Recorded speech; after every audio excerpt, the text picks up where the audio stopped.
Hello అండి. ఏంటి జిమ్మి చూలి కలర్ చార్ట్ చూడండి ఒకసారి. అద్భుతమైన కలర్ చార్ట్. ఏంటి జిమ్మి చూలి కలర్ చార్ట్తో పాటు బ్లౌజ్ కూడా వర్క్ పెట్టారండి. చాలా క్లాసు. రేటు తొలి 1500కి అమ్మినాము.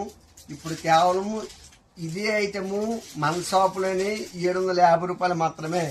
తొలి ఇదే ఐటము స్టార్టింగ్ వచ్చింది 1500. ఇప్పుడు దసరా ధమాకా ఆఫర్లోనే 750 రూపాయలు కేవలం. ఏంటి కలర్ చార్ట్ అద్భుతం అండి. చూడండి కలర్ చార్ట్ అద్భుతం. Blouse work total blouse work ఇచ్చారు. కలర్ చార్ట్ చాలా బాగుంది. చూడండి ఇది ఒక కలర్. కలర్స్ అన్నీ బాగున్నాయండి. అన్ని డార్క్ కలర్స్, మంచి కలర్స్, సింపుల్గా నీట్గా ఉంది. ఎక్కువ డీప్ కలర్ లేకుండా. చూడండి blouse work sari, blouse work sari కేవలం 750 రూపాయలు మాత్రమే. కొద్దిగా వేగం ఉండండి, సరుకు ఇవ్వగలం. మీకు ఏ ఐటెం కంటే ఐటెం ఇస్తాం. కొద్దిగా వేగం ఉండండి. ఇది ఐటెం కాదండి, చాలా మోడల్స్ ఉన్నాయి, చాలా వెరైటీస్ ఉన్నాయి, చాలా ఆఫర్స్ ఉన్నాయి. కొద్దిగా వేగం వస్తుంది. స్మైల్ మరి కూర్చున్నాం. Thank you.